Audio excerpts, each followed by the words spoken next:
एक छोटे से गांव में रामू नाम का एक मेहनती मजदूर रहता था। उसका छोटा सा परिवार था। उसकी पत्नी सीता और 2 बच्चे चिंटू और मुन्नी। पैसे ज्यादा नहीं थे, लेकिन किसी तरह उनका घर चलता रहता था। रामू रोज सुबह जल्दी उठता और काम की तलाश में शहर की तरफ निकल जाता। कभी उसे खेतों में काम मिल जाता, तो कभी किसी निर्माण स्थल पर ईंट और सीमेंट उठाने का काम। दिन भर की मेहनत के बाद जो भी पैसे मिलते, उन्हीं से घर का खर्च चलता था। एक सुबह सीता रसोई में गई और उसने गैस चूल्हा जलाने की कोशिश की, लेकिन चूल्हा जला ही नहीं। उसने 2-3 बार कोशिश की, फिर सिलेंडर को हिलाकर देखा। अरे, गैस तो खत्म हो गई। सुनिए रामू जी, जरा इधर आइए। क्या हुआ? मैं काम के लिए देर कर रहा हूँ। गैस सिलेंडर खत्म हो गया है। रामू अंदर आया और चूल्हे को देखने लगा। अभी तो पिछले महीने ही भरवाया हो गया। लेकिन अब गैस जल्दी खत्म भी हो जाती है और महंगी भी हो गई है। उसी समय चिंटू और मुन्नी भी वहां आ गए। माँ, आज नाश्ते में क्या बना है? बेटा, अभी गैस खत्म हो गई है। माँ, गैस खत्म हो गई तो खाना कैसे बनेगा? चिंता मत करो, मैं अभी जाकर सिलेंडर भरवा लाता हूँ। रामू जल्दी जल्दी तैयार होकर बाजार की तरफ निकल गया।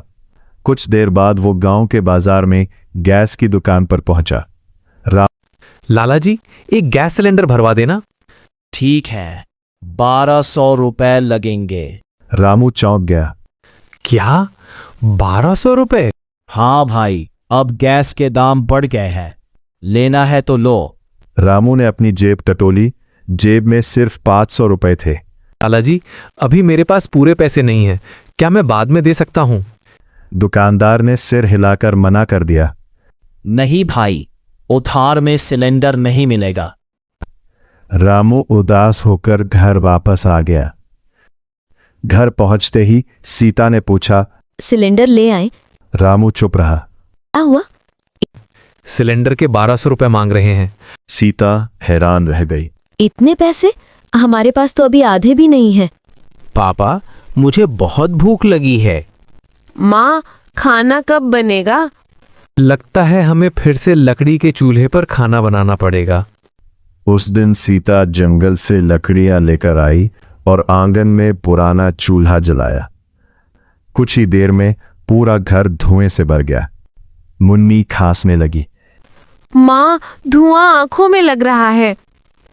माँ, गैस वाला चूल्हा ज्यादा अच्छा था। हाँ बेटा, लेकिन अभी हमारे पास कोई दूसरा रास्ता नहीं है। धीरे कई दिन गुजर गए।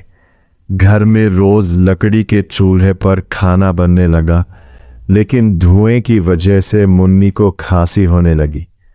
एक दिन रात में मुन्नी जोर जोर से खांसने लगी। सीता घबरा गई। रामू जी, देखिए मुन्नी को क्या हो गया। लगता है धुएं की वजह से तबीयत खराब हो गई है। रामू मुन्नी को डॉक्टर के पास लेकर गया। धुएं में ज्यादा रहने से बच्चों की तबीयत खराब हो जाती है। कोशिश करो कि धुएं से दूर रखो। रामू और सीता बहुत परेशान हो गए। घर वापस आकर सीता बोली, अगर गैस होती तो ये सब नहीं होता। उस रात रामू देर तक सोचता रहा। अगले दिन गांव में पंचायत की बैठक थी। रामू भी वहां गया। क्यों रामू, इतने उदास क्यों हो? सरपंच जी, गैस सिलेंडर इतना महंगा हो गया है कि गरीब आदमी खरीद ही नहीं सकता। अब लकड़ी के चूल्हे पर खाना बनाना पड़ रहा है और बच्चों की तबीयत खराब हो रही है। हमारी भी यही समस्या है। अगर हम सब मिलकर कोई उपाय करें तो शायद समस्या हल हो सकती है। क्यों ना हम गांव में बायोगैस प्लांट बनाएं? ये अच्छा विचार है। इससे पूरे गांव को सस्ती गैस मिल सकती है। गांव के लोग मान गए। कुछ महीनों तक सबने मिलकर मेहनत की। धीरे धीरे गांव में बायोगैस प्लांट तैयार हो गया। एक दिन सरपंच ने रामू को बुलाया। रामू, आज से तुम्हारे घर में भी गैस आएगी। रामू खुश होकर बोला, सच सरपंच जी? सीता की आंखों में खुशी के आंसू आ गए। उस दिन बहुत दिनों बाद उनके घर में फिर से गैस चूल्हा जला। माँ, अब धुआं नहीं होगा और खाना भी जल्दी बन जाएगा। देखा, अगर लोग मिलकर काम करें तो बड़ी से बड़ी समस्या भी हल हो सकती है। उस दिन रामू के घर में सिर्फ खाना ही नहीं बना, बल्कि उम्मीद भी वापस आ गई। और इस कहानी से हमें ये सीख मिलती है कि मुश्किल समय में हार नहीं माननी चाहिए और मिलकर काम करने से हर समस्या का हल निकल सकता है।